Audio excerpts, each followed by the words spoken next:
So first, some historical background appropriate in on this occasion. So I first met John, I think, in year 96 in some nice place on sunny beaches of Crete, I think. And at that time, we have discussed this question. So John was and is a famous expert on Kirillov-Kostlett bracket and brackets between Lux operators. So a significant part of his work together with Jacques and Adams and Emma Previata was on Garbo coordinates for the Lux operators. The question which I was interested in at that point was,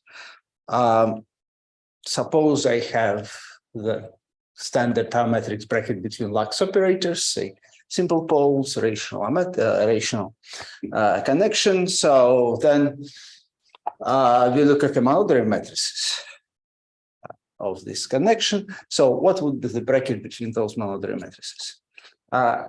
This issue for me was important because of our exercises on quantum gravity at that time. We didn't know, we were working on that with Henning Sampleben, we didn't know that the answer in principle was already given in the preprint circulated by Hitchin. Some people had already this preprint, but anyway, we wrote a paper which simultaneously was published simultaneously more or less with Hitchin's lecture notes and with a paper by Alexeyev Malkin. So it turned out that if you look at the symmetric bracket for the connections and for monodromies, of course, the only thing you can get is the Goldman bracket. But for us, it was kind of a non-trivial discovery. That was the topic of our discussions with John. So the talk today is going to be, well, about 25 years later. We came to the same objects at a different level in our joint work with Marco. We realized that actually this topic and these symplectic maps or Poisson maps, if you are, because both of those brackets are degenerate, has something to do with another topic which John was studying and recently wrote a book on that together with Ferenc on the tau function. So what I'm going to discuss today is how to fuse the topic of the tau function. And I'm going to be speaking about the tau function introduced by Miwa Jimbo in relation to the isomodromy deformations. And I will just talk about simple poles. And it turns out that the result, which somehow the idea which we have realized in these works with Marco is that the tau function can be naturally viewed as the generating function of the symplectomorphism. So what's the generating function of any symplectic map? You take, say, Liouville-1 form on one side, Liouville-1 form on another side, take the difference, you get a closed form, so it must be differential of something. And this something is a tau function. Now, what's the application to the theory of the tau function? Why it's kind of interesting and a little bit more than just philosophical observation? Because it allows you to fix the dependence of the Jimbo-Miwa tau function on monodromies, not only on times, which is given by the standard Jimbo-Miwa equations, but on monodromies. And so that's what I'm going to discuss. I don't know how far I'll be able to go, but on the way, we have found several observations, which theorems, some of them turned out to be not new, unexpectedly for us. But anyway, let me just outline briefly what's the topic and what are the results. So we start from the matrix equation of this form. So you have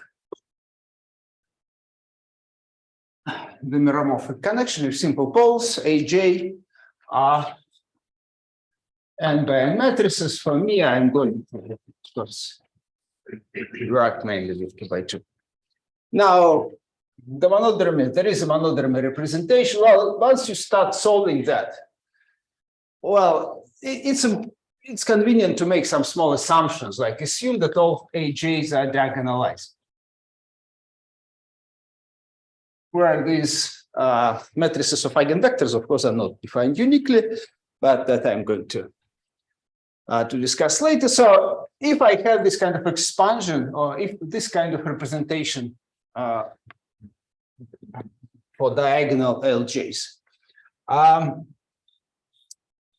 so I start solving that, and then I realize that this psi function that near TJ typically behaves like that: TJ times plus some Taylor series piece.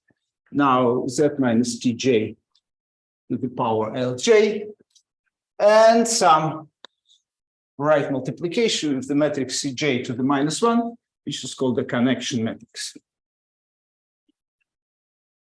Then, of course, to fix this guy uniquely, it's convenient to normalize it somewhere. For example, we assume that on some sheet, that of course psi is defined on the universal covering of the Riemann sphere punctured at this.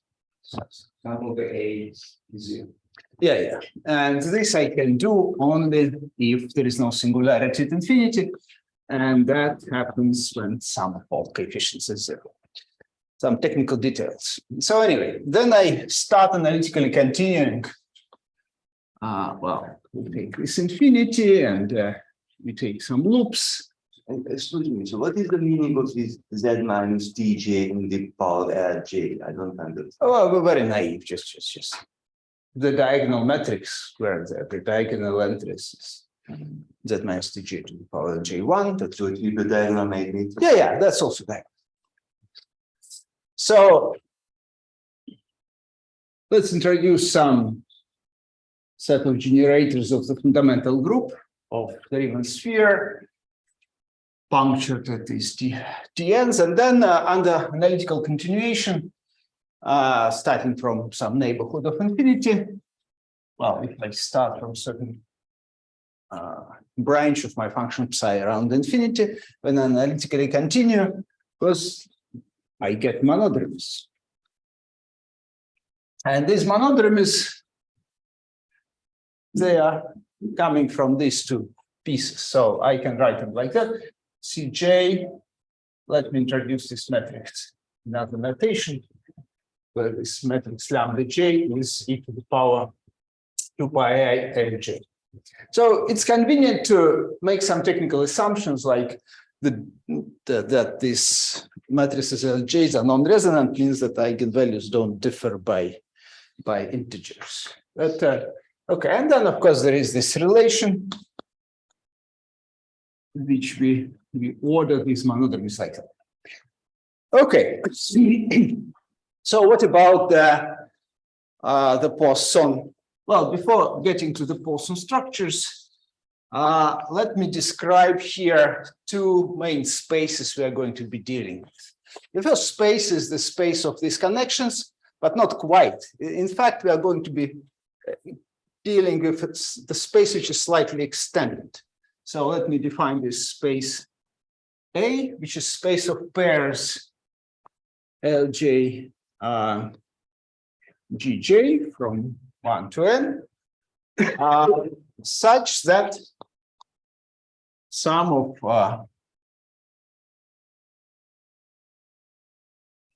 is 0. So that's the first space, and the second space is the space. You're not quotienting by the diagonal. Let's quotient. We can. It's better because to quotient by diagonal by the right multiplication by global conjugation of all of those guys. But let me not. Sorry, but you said it's not present. You said global conjugation. I asked conjugation of, multiplication of G on the right by a diagonal. I have normalization here, so that means that I have to, if I want a quotient, I have to. John was asking because it's Is it equivalent? Is it GJs or is it equivalence class? Is it the coset of GJs by diagonals on the right? Look, I don't want to so my information is contained in GJs, not only in A's. Yeah, but GJ is invisible if it stabilizes LJ. So there's an arbitrary diagonal on the right. Arbitrary diagonal on the right for each J? No. for GJ. So you don't want, we don't want that. No. That's why you see I could put here AJs. I don't do that. And I don't do that for a reason. Well, I want to know what your tilde means. What is the equivalence relation? Is it just Or multiplication on the left of GJs by arbitrary. so you distinguish GJs and they are related by right? By the, Yes. No,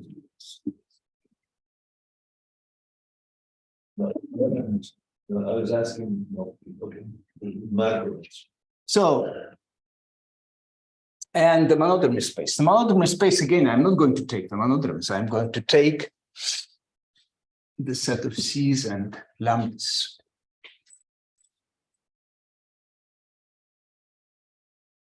Such that the product of, well, C J lambda J, Cj minus 1 is 1, and again, global conjugation from the left of my C of all CJs.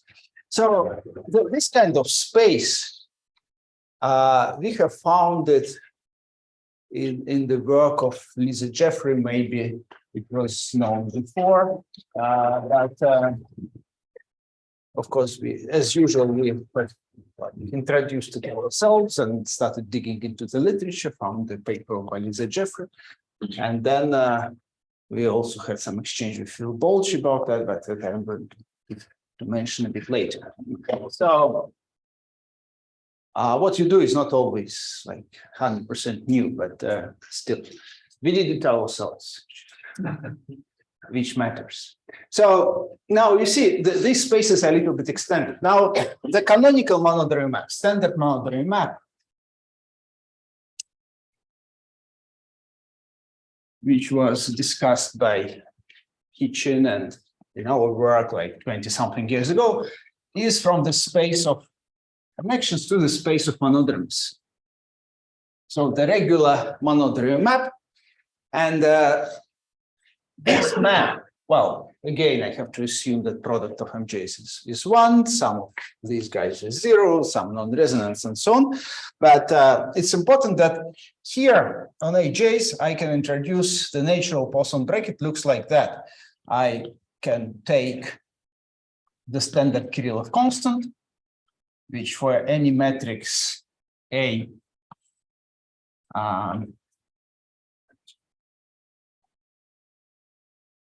I could write it in terms of our matrix, but let me just write it in terms of structure constants. Looks like that for each A, and then, so this is Kirillov constant bracket, in particular the angular momentum for SL2. And I introduced this bracket for each AJ. For each AJ. So this is Kirillov constant bracket. And well, if you want to write it in terms of the standard like tensorial notation, A of Z, A1 of Z with A2 of W, it's the rational matrix, which is the permutation operator over Z minus W time with A1 of Z minus plus A2 of W. No, 1 actually. One. Two. If you write it this way, it's Two here. Anyway, LaTeX would complain about the rational, what? LaTeX would complain about the left-hand side of this equation. Brackets do not match. So one bracket. I have half quantized it. It's a quasi-classical. So sorry, I really am very stupid. What is AZ? A just constant matrices. You just have a Just a second. Yeah, constant. Well, let me improve my notations first before we. So A of Z is the sum of AJ over Z minus ZJ. TJ. TJ. This thing is the standard, like for each residue, I have this matrix. So on the same blackboard, I did use the same notation for two different objects, which is of course not very, but I hope. So that's a standard thing. Now for MJs, on this side, on the side of the character variety, I have going. Let me just skip the explicit formula.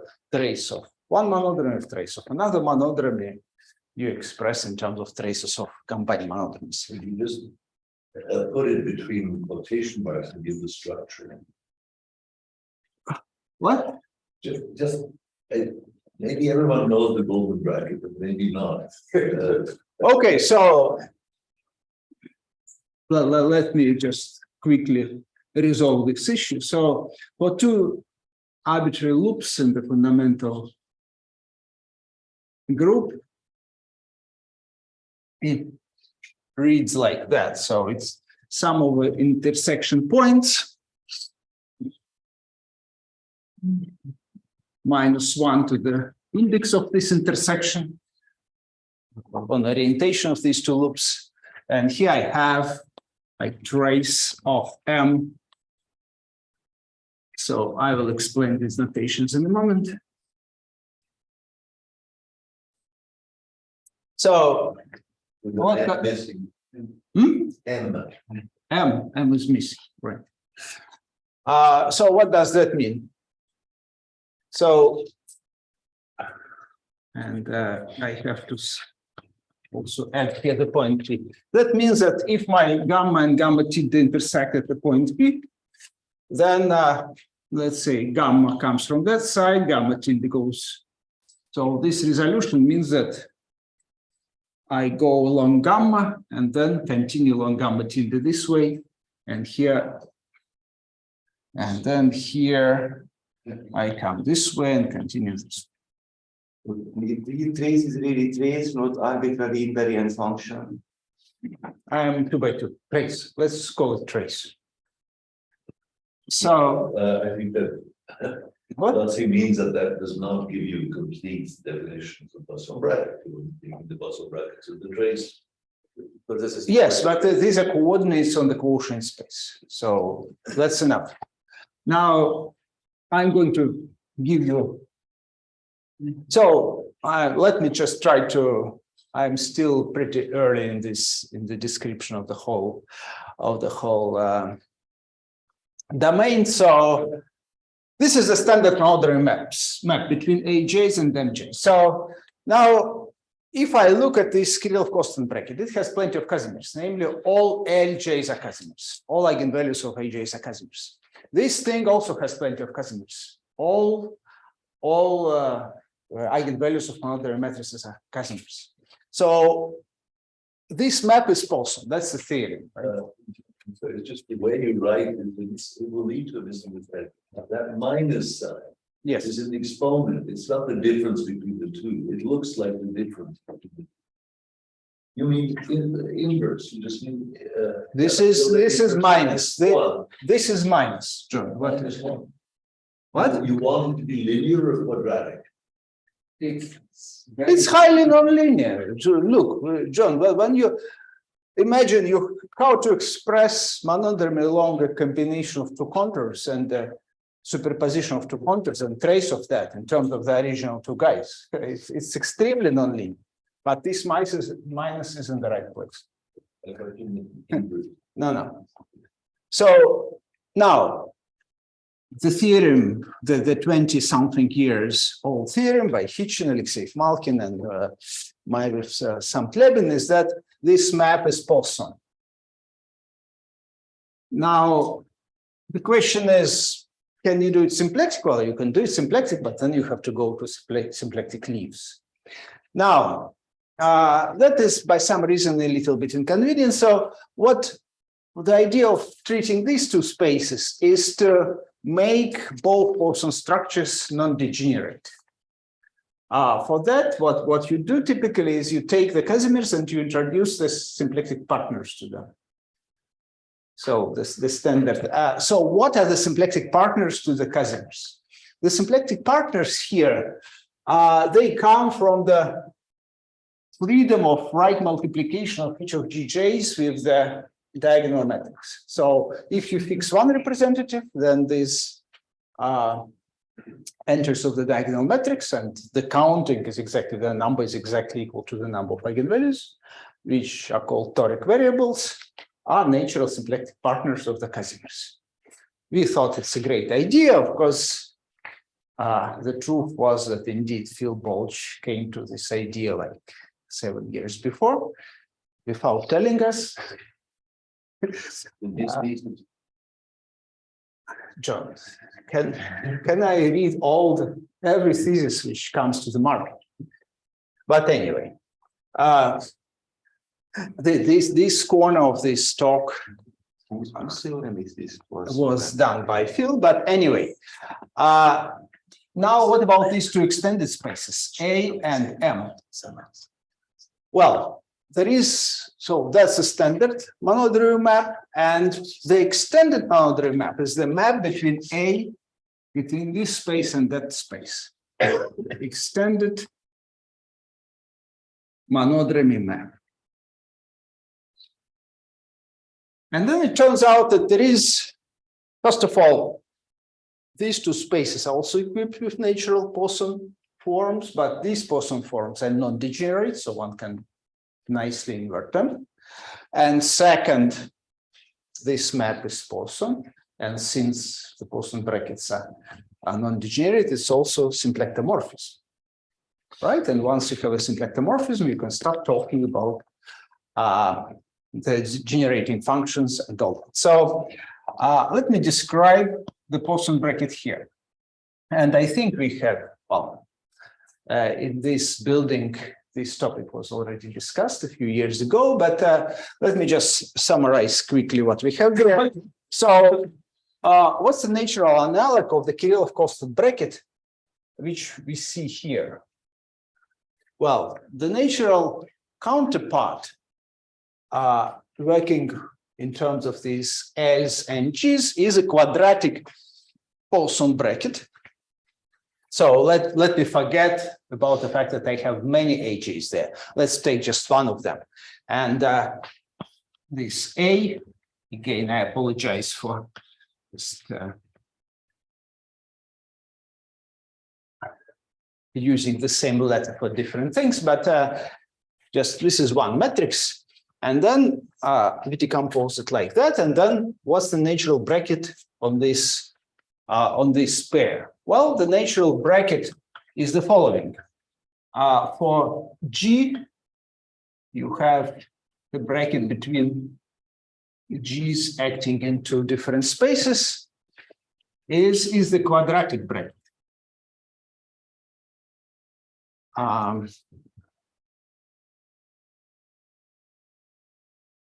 And the bracket between, now L is not Casimir anymore, so I have to tell you what is G1 between L and L2. This thing is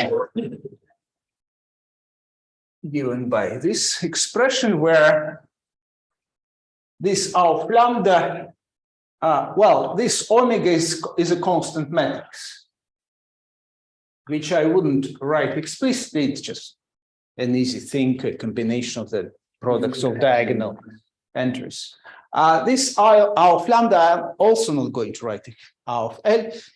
But what's sufficient to say is this is the simplest example of the dynamical R matrix.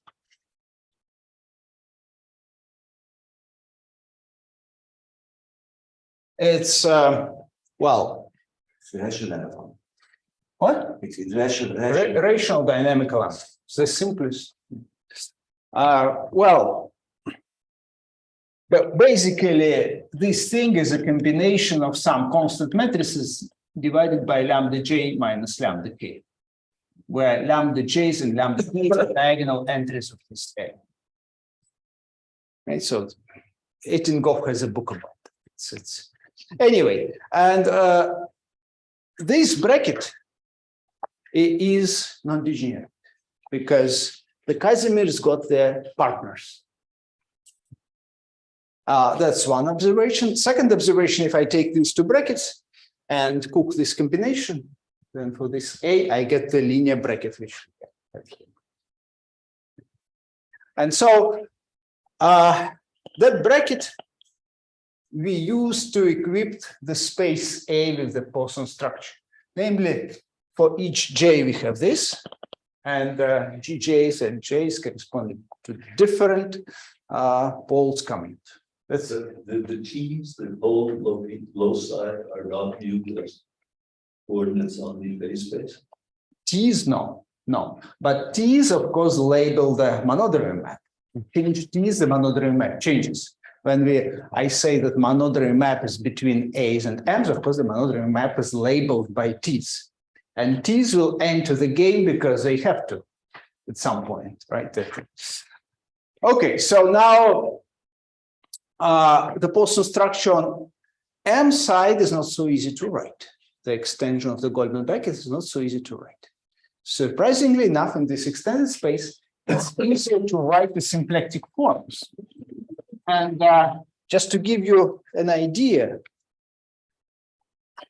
I have like 4. Okay, so let me just, I'll go as far as I can go and then stop. So the symplectic forms.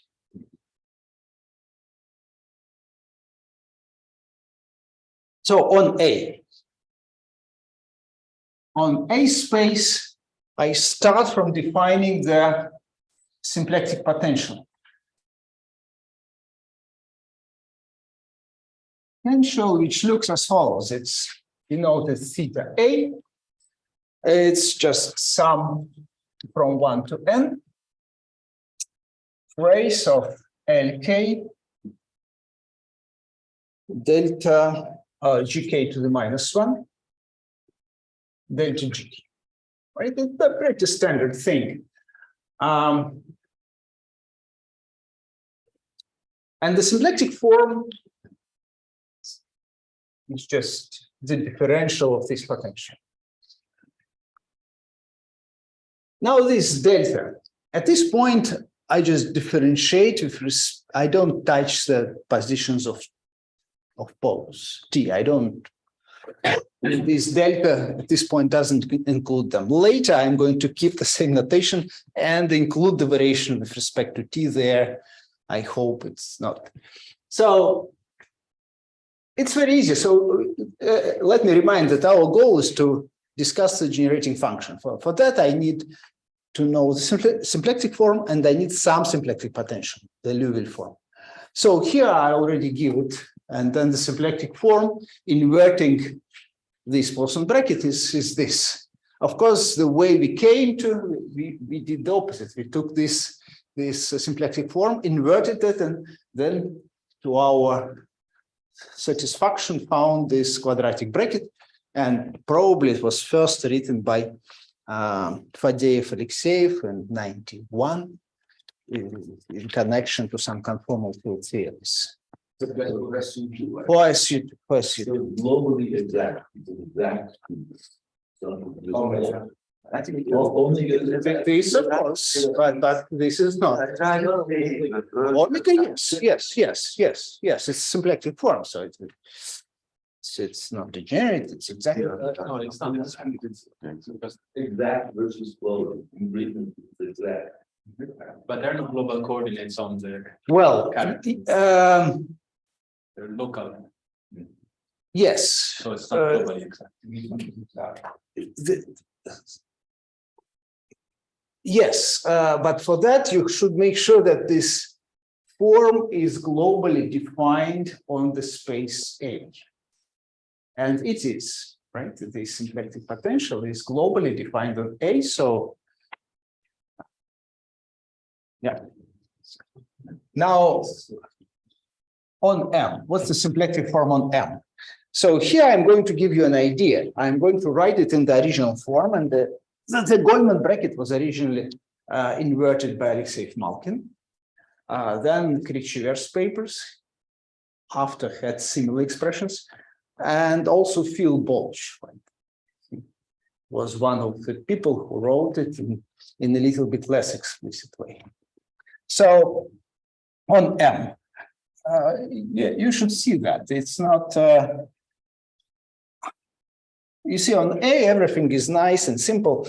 What we get here instead is a trace, and we have the form. And let me stress that there is no, well, as you are going to see, there is no obvious way to write the potential on the Goldman side. So here you have this. I'm going to use my time writing that just to show that this thing is highly non-trivial. Here, KL is the product of M1, ML, and then this form on the monodromy side, it has several contributions. Trace of lambda L to the -1, CL to the -1, delta CL, which lambda L, CL to the -1 delta CL. And these two first terms, they invert the Goldman bracket on a leaf, on the symplectic leaf.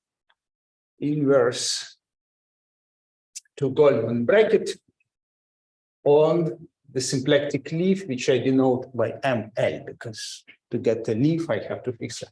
But to get the non-degenerate thing, you have to add another term, +2, sum of traces of lambda L to the -1. Sorry, I thought you said that N is symplectic notation. Just a second. John, both these three terms, they're symplectic on the big space M. So this form is symplectic form On N. inverting the extended, well, so far it doesn't invert anything because I didn't write the Poisson bracket on the extended space. I wrote only the Goldman bracket, which is on the leaf. But this is a symplectic form, maximal rank on N. On M, exactly. What do you mean by symplectic leaf? If I forget the last term, I don't get the two form on M. I get two form on ML on the leaf without this term. So if you I mean, you get a degenerate form, which is non-degenerate on the symplectic leaf. Without the last term, but we need the last term. But so the tricky thing is, if you are talking about the generating function, I need the symplectic potential for this thing. How do you do that? That was our big puzzle. What? If the whole space is symplectic, Yeah. you don't have a symplectic leaf for all things. Depends on the form. It depends on the form you use, right? Yeah, you have a non-degenerate form. There are many forms. There is this form without the last term. This form is degenerate, but it's not degenerate only on a leaf. If I'm adding this third term, What is this M? What is what you do by ML? ML, What is this ML? you have foliation of M labeled by eigenvalues of monodromies. So the second is if you fix Maybe I should put lambda instead, right? It's better to say lambda. right. That was subvariety there. It's not a volume, it's a subvariety. You have foliation of the big Well, foliation by into the symplectic leaves of the original. symplectic form. Now, if I'm adding this third piece, the bracket becomes non-degenerate everywhere. Okay. So you mean that when lambda is fixed, is m lambda is when lambda is fixed, is what you doing here? So if lambda Yes, is fixed, yes. I forgot this third term. I don't vary. Okay, just I will stop asking after this, but if you need more for this, if you have a symplectic, there's only one. John, could I just, I have to finish my talk. I have to praise John once more. And for that, all that, I have only 13 minutes. And after I finish my program, John would be allowed to ask me as many questions as possible. I don't need to praise, I like the questions. No. That's why we are here. It's not just we are not here to look at those formulas, right? It's different. So is the Goldman structure some symplectic reduction of the symplectic form, or you have the form. If you restrict it to a leaf, you get the symplectic form of the Goldman bracket. I think that's precise enough. finish the talk and then. Okay, so how to invert? Just a second. How to find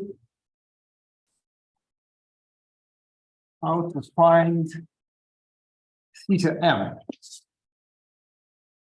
such that delta theta m is equal to this omega m. That was a big question mark for us. And the answer is use Fogg-Goncharov coordinates on this space. And let me just quickly remind you just the reminder about Fogg-Goncharov coordinates. So for 2 by 2, suppose I have a character variety.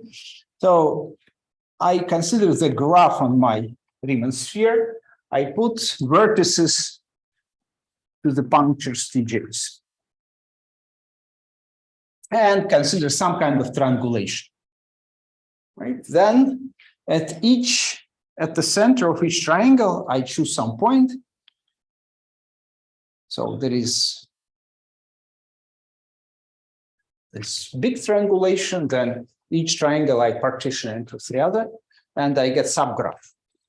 Now, on these internal edges, I assign to them this matrix, the cubic root of unity matrix, which is, to make sure I write it correctly. Another A. No, I'm sorry, don't provoke me. It's this matrix, cubic root of 1. And to those edges, so here there are no variables in 2 by 2. In 3 by 3, you need to put. And on this, you put the off diagonal matrices, which you right like that. And then to compute, say, monodromy along some loop, going, say, around this point. There are edges, edges of different type coming through this. So what I do is I take this loop, I cross many edges, I get back, and the corresponding monodromy would be the product of all matrices which I gain on my way. Right, and this turns out to be the coordinates of Fogg-Goncharov coordinates, which originally were in a simple case, Thirst and shear coordinates. Leonid Chekhov was working a lot of them. So this turned out to be the best coordinates on character varieties known so far with punctures, right? If there are no punctures, no graph, you can do nothing. And then it turns out that in terms of those coordinates, you can, first of all, well, in 2 by 2, this horrible huge form is given by the following simple expression. Just show you the difference between this and what we get in terms of shear coordinates. So first of all, I'm going to look at the logarithms of these guys, and then the form is like that: sum over vertices of the graph. Then for each vertex, I label the edges, order the edges in a certain way, introducing what is called the ciliation. And then the form looks like that. Sum, and here sum over all vertices. Vk is the vertex, E is an arbitrary edge coming to that. And here we have 0k wedge d zeta E. So what are those? Rho k's are exactly this, what is called the toric variables. These are symplectic partners of the Casimirs. And zetas is Fock-Winch-Rho. So a very simple thing. And of course, there are, well, you can easily find the potential for that. It's just combining combinations like zeta E, d zeta E prime. So the potential on the, it's similar expression, just instead of those two forms, coefficients are constant, so it's not a big deal to write, to integrate it. And then this thing you use as the additional component required to define the tau function. So you may ask, of course, various interesting questions. So you introduced the triangulation. Suppose you change the triangulation. What happens with this potential? Well, let me just, that might be of interest to some people. So I'm going to write it down. So if the triangulation is changed, then the difference of potentials looks like that. Is d of d logarithm, Rogers d logarithm of, let me write here, kappa, or let's say better, z divided by 1 plus z. And this is what happens if my triangulation, if I just make an elementary move, if I take an edge and flip it in some quadrilateral, right? So if you look at it, you might think, aha, there should be something like the logarithm line bundle there. And indeed, you can make it more or less precise in SL2R case. This moduli spaces of Riemann surfaces with punctures.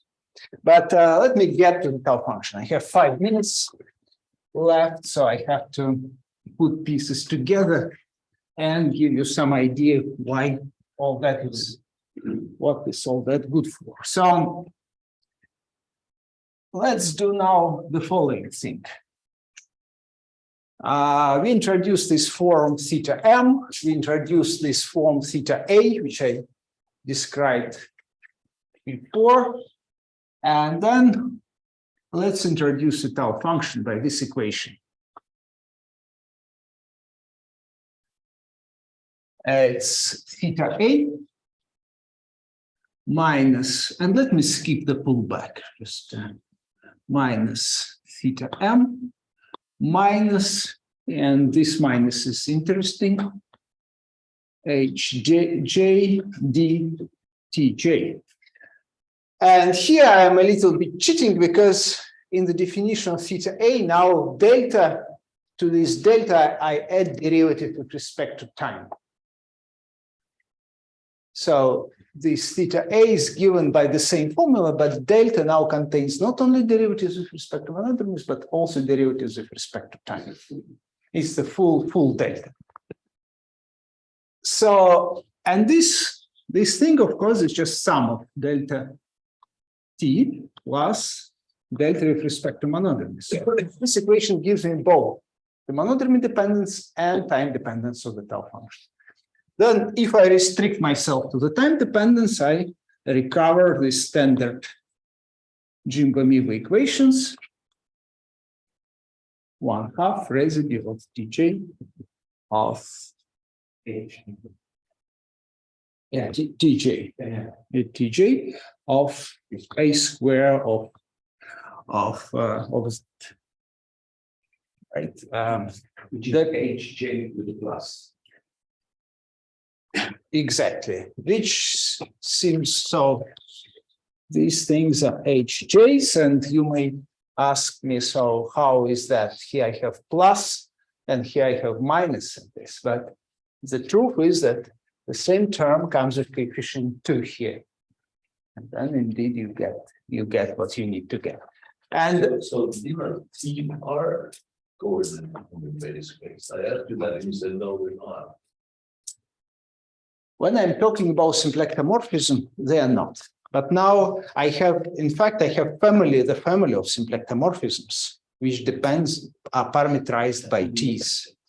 There is this map is time dependent, so I have to incorporate this time dependence at some point. But if you have a symplectic space, which we call an L, and T is a coordinate in that L. I have my spaces are called A and M. Sorry, I call it that. Now, I made many shortcuts here. So one of the shortcuts is I introduced originally my space A, but if you look at the paper, there is A and A tilde, and A tilde also contains times. Now in the last meeting, I made a symplectic reconstruction and enhancement of the Russell space, and on that space, these are coordinates. Otherwise, this would not be what would it mean to take PT? So, John, you are completely right. If I just want only the monodromy independence of monodromies, I keep T fixed. I just want to be sure that T's really are functions of the base space. And it's clear. Originally not. Originally, on my symplectic spaces, T's are not parts of the spaces. But then on both sides, I take the symplectic space and I add T's, which I skipped here because of lack of time, right? But T's and the H's are also functions. H's we don't touch. H's are functionals. Right. Well, H's are there anyway, because H's, once you have a point of A, you can construct H. It's not a big deal. Right? So I have to wrap up. So let me look at this. Attract your attention to this. So here, obviously, there is some kind of de-logarithm line bundle involved, which indicates that the tau function itself might be possibly interpreted as a sectional de-logarithm line bundle when you change the triangulation. That's the first observation. The second observation, and it should be the last one. So this is the equation with respect to DJs. If I want the equations, say, of tau with respect to Falkenstein coordinates, I can write them down. Just to get the closed form is not trivial. I would have to. So obviously, these equations would contain derivatives of G's with respect to the monodromies and some counter term written in terms of Falkenstein. Now, you may ask, so what's the application? What's the simplest case? The simplest case is rather surprising. It's the hypergeometric equation. So if you play this game, of course, if you don't consider dependence on monodromies, what's the tau function for hypergeometric equations? Product of Tj minus Tk to some powers coming from the eigenvalues of H. That's it. No more, no less. But now, if you want to ask, so what if you apply this machinery and try to get the dependence on monodromies? What you get is also the prefactor, monodromy dependent prefactor, which is a certain combination of Barnes G functions. Barnes G function is the second level, like gamma function, right? There is the expression which I wanted to write, but I'm not going to because of lack of time. You can analyze the pole locus of the tau function. There are poles at the resonant points, and the Jimbo-Miwa theorem tells that the tau function is holomorphic if the problem is non-resonant. But if the problem is resonant, so if the eigenvalues of the come to integer points, you get poles, which doesn't contradict. You can explicitly describe the hyperplanes of zeros of the tau function in the monodromy space. Besides these trivial singularities, and Tj is equal to Tk. And this prefactor which you get when we looked at it, it turned out to be the function which is used by the famous key formula in the asymptotical expansion of the solution of Penlevé 6. So what they do there is they consider complex Franklinian coordinates of the character variety for four-punctured sphere, only two of them, write the Fourier series with respect to one of them, and then you get the coefficients of this Fourier series. They have two main ingredients. One is more or less explicit thing, which is called the Nekrasov's partition function, and another is this tau function for the three-point hypergeometric equation. So what you get does make sense as a result of this abstract machinery. Well, the idea we had is to try to write an analog of key formula. Key means using von Goncharov instead of Henkel-Nielsen, but that project is still in the very early stages. So that's it. And again, I wanted to praise John. So I found myself at Concordia and enjoyed this 20-something years there because of our meeting with John, who told me, by the way, we have an opening at Concordia. Maybe you want to apply. I wasn't going to. I wanted to come back to Petersburg and live there, but in retrospective, it was a very good decision. Outcome. So John is responsible for me landing here and enjoying 5 years. And over those years, I must say that I also enjoyed John's company a lot. John was, as we all know, has very high interest to the science, a lot of energy, and has an enormous fighting spirit. So I hope we keep that for many years. Thanks a lot, and sorry for taking 4 extra minutes. Thank you, Dima. I know that this talk will not go without questions, and I will start from John. Or you're going to assign questions. Maybe I should say this again, but I just want to say to Dima and to all of the other representatives, those who are still here and those who have already taken off, that it was very, very moving, very inspiring.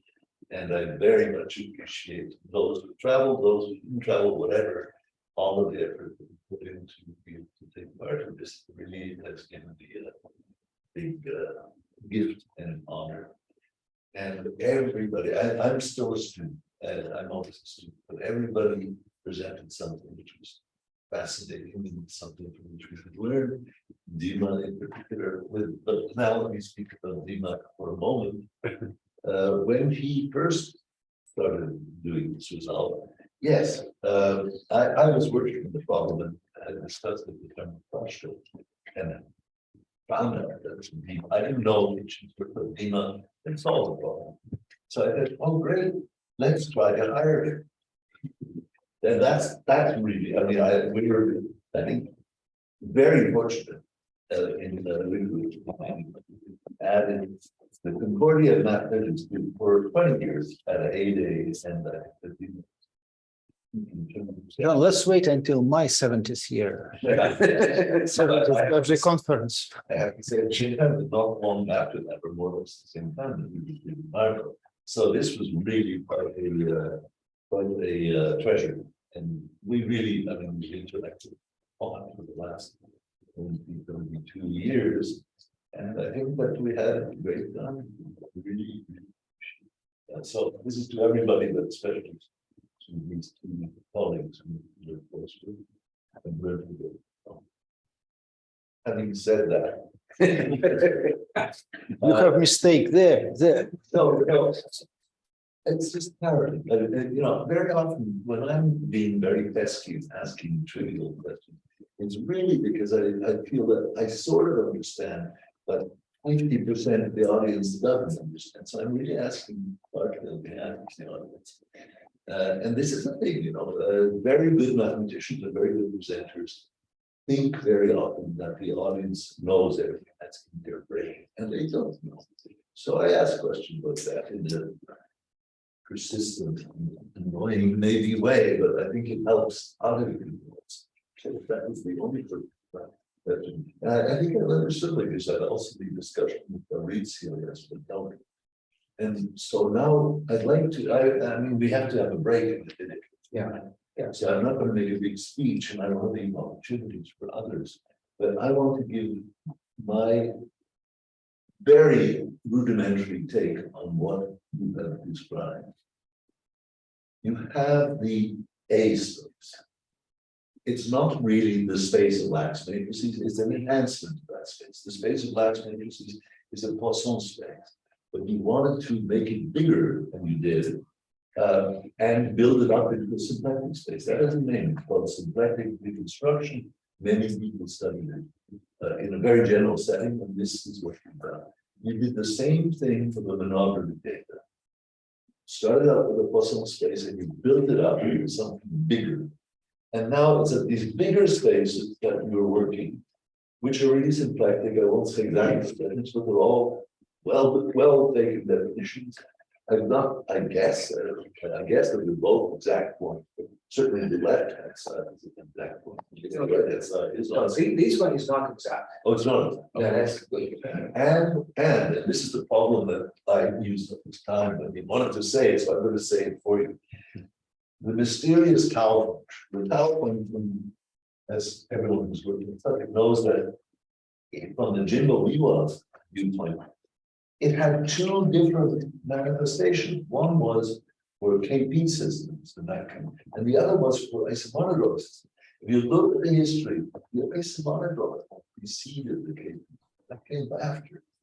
But the one which is known for Sato was the KP. Now, what these guys have done is more than that. It's put into one package a really big tau function, which contains the isomonodromic deformations, the isospectral deformations, and I think a little bit more. So also the monodromy data. So what they have is a function, not the way that we usually think of the function of the tau function is for the KP viewpoint, we view it as a function defined on the Lagrange leaves on an invariant manifold of all of the constants of motion. That's much smaller. For the isomonodromic one, we think of it in another way. We think of an enhanced space where there are things moving out of this. And they're not just moving out of the Lagrangian leaf, but moving out of the symplectic. They move in the direction of Cassidy compares. And then there's all the auxiliary data. And there, Marco came along a few years ago and said, well, look, how does this thing defined by residues, how does it depend on all the other parameters? And that's what's named after in the Malgrange Bertola form, or whatever. It's an enhanced phase space in which the tau function now depends on every damn variable, and really in a symplectic space, not a Poisson space. What Dima didn't have time to say, because I used up all his time, was he wanted to say that this big, huge super tau function, which contains everything under the sun, including the monodromy variables, not just isomonodromy, that this thing can be thought of as a function of the phase space. So it's not just any function.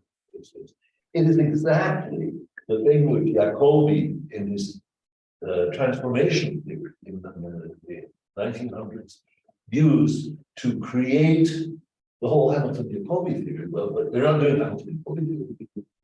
It's not even a quite autonomous system, but you all have studied, I hope, Goldstein, booking classical mechanics in the old-fashioned way. And there was a chapter called Canonical Transformation Theory, followed by a chapter called Canonical Transformation Theory was just a method of generating canonical transformation by a generated function on the phase space. It's always a cotangent bubble somehow in the classical stuff, but it's on the phase space, not the configurations. And you generate these, and you have the derivative formula, and then you have the complete solution of the Hamiltonian coefficient. Never mind that. What Dima and Marco, because Litzos involved also, have succeeded in doing is not only do we know, which we knew already from the earlier work of Dima and Mitch and Polish and so on, that there is a Poisson map which takes you from the A space to the N space, or rather the quotients map, which are the Lax matrix. Not only do we have such a map, it's a canonical map. So what's the generating that generates that in the sense of Hamilton? And the answer is, it is this big, huge town. That is the message. But now, if you didn't say it, I said it for you. And that's a great mistake. So may I just ask a very primitive question? Yes, yes. So, Okay, may I? just to make sure that I understand, so let's suppose that is it true that you just fix this teeth? I don't want to move the teeth. I understand they're important. Then you have this two spaces, the extended monodromy and the other space, and symplectomorphism, and then you have the generating function for that. Just to Just that's it. let's do this, right? Here I followed about teeth. And for this part, this two form one, the symplectic form, is this Alexei Markin, this two form? Yes, The monodromy It's extension. extension. it's Alexeyev Malkin is the first two pieces. Alexeyev Malkin, but then Krishuver like this. And the generating function is all the symplectic potential is your stuff. The potential, yes, the potential, how to write it down in terms of Goncharov. Yes, that's. But the point is here that to do that, you have to commit yourself to a choice of coordinates, which means a triangulation. And then it's only a local thing, right? As usual, if you have a closed two form. So you say it's not exact, not exact. This symplectic form is not exact. Are you saying in the monodromy space? In the extended monodromy space, is the symplectic form exact or not? The symplectic potential is a local antiderivative of omega. Is that? Well, I mean, is there a global, what is this theta or? No, it's not global. That's the point. And this is important because omega is a closed form, but it is not exact. And it's important that it's not exact because it's actually an integral form. It is a Chern class of a line bundle. And like presumably it should be the log line bundle, but it's not. The spaces have to have. There's, I mean, okay, so in Lagrange Berthollet is a determinant of the Levar operator. The thing is a determinant line, and is there somehow a determinant around here? Determinant of D-bar operator. Sitting there. Loaded question. But It's you see, I can answer that in very special cases, say quasi-permutation monodromies. Then our function is determinant of D-bar defined by Knizhnik and others long ago, right? It's just. But for the general case in the spirit of Palmer, like this determinant of D-bar relationship to the symplectic business is not familiar to me. Maybe I can comment on that. In fact, you talked about the Kiev formula in the 3-point SL2, but now this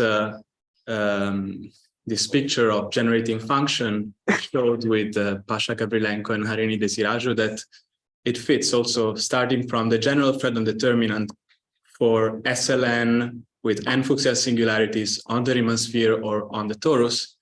One takes the total differential and you get this generating function, but in Fenchel-Nielsen coordinates because these Fredholm determinants. And this Fredholm determinant construction is exactly the modern version of Palmer's construction from the 90s. So that's the general tau function for Fuchsian singularities on genus 0 and 1. Is really this generating function is the Fredholm determinant.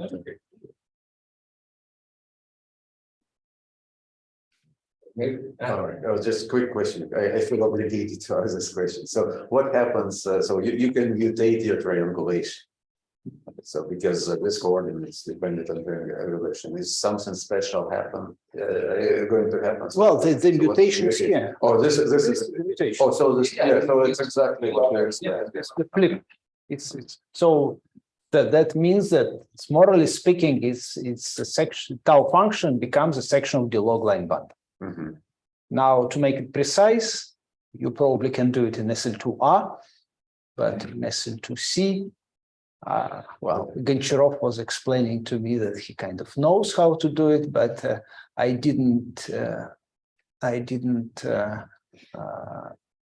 I wasn't educated enough to understand it. And for higher rank, you would also subdivide these triangles. It seems that they have some.